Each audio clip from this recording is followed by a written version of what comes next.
Right now, artificial intelligence is quietly destroying entire economies. Not in some distant future, right now. And the scary part? Most people in these countries have no idea it's already happening to them.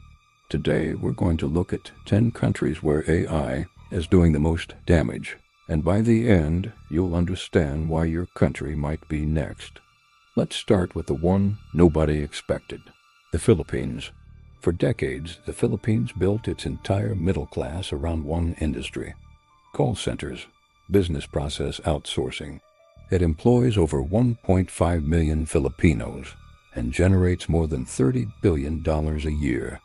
But in the last 18 months, companies like Klarna, Dukan, and Sumit Shah publicly replaced thousands of customer service workers with AI chatbots. Klarna alone cut its workforce by 700 people using a single AI system that now does the work of those 700 humans. The Philippines hasn't just lost a few jobs. It's watching its economic backbone get replaced line by line, call by call. Now let's move to Bangladesh. The garment industry employs over 4 million workers there, mostly women. AI-powered automation in fabric cutting, quality inspection, and supply chain management is making those workers expendable. Factories in China and Vietnam are adopting these systems faster, which means global brands no longer need Bangladesh's cheap labor. When your only competitive advantage is low wages and a machine works for free, the math is brutal. India faces a different kind of crisis. The country produces over 1.5 million engineering graduates every year, and a massive chunk of them go into IT services.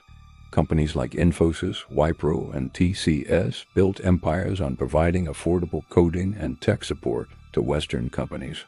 But AI coding tools like GitHub Copilot and Devon are now doing entry-level programming tasks in seconds. A recent report estimated that up to 30% of India's IT jobs could be automated within 5 years. That's not a prediction.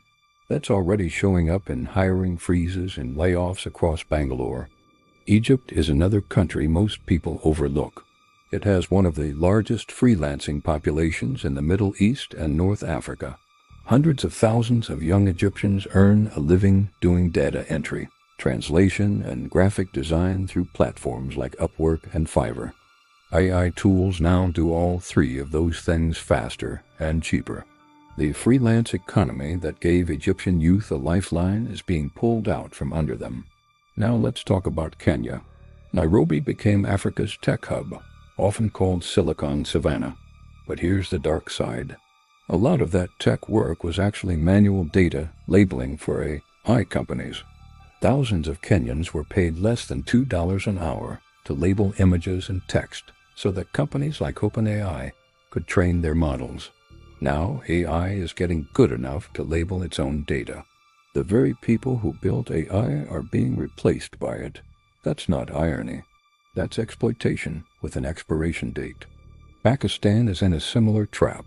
The country's IT exports crossed $3 billion recently, driven largely by freelancers doing web development, content writing, and digital marketing. Every single one of those categories is being disrupted by AI. Pakistani freelancers who once competed on price now have to compete with software that costs $10 a month. The government celebrates IT export growth, but the foundation is cracking underneath. Vietnam has been the rising star of manufacturing for years. Companies moving out of China chose Vietnam as their next destination. But the same AI and robotics systems that made Chinese factories efficient are now being installed in Vietnam. The difference is, Vietnam doesn't have the domestic market or tech ecosystem to absorb displaced workers. When the robots arrive and the jobs leave, there's no safety net. Let's go to Eastern Europe. Romania and Poland became hubs for outsourced software development and customer service for Western Europe. AI is now replacing many of those roles.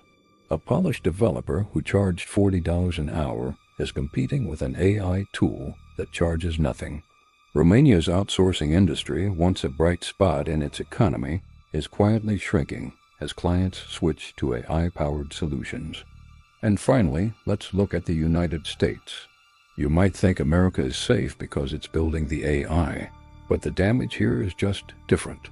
White-collar jobs in legal research, financial analysis, copywriting, and middle management are being gutted.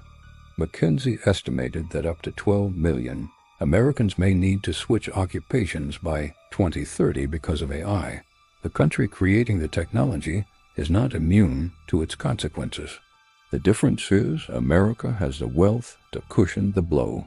Most of these other countries do not. So here's the pattern. AI is not replacing jobs equally around the world. It is targeting countries that built their economies on doing tasks that machines can now do cheaper and faster. If your country's biggest export is human labor, you are on the hit list. This is not a future problem. This is happening right now, and the countries that don't adapt in the next 3 to 5 years will fall behind permanently. The question is, what is your country doing about it? And honestly, is it enough? Let us know in the comments which country you're watching. And don't forget to subscribe, because next week we're breaking down which countries are actually winning the AI race. And the answer will surprise you.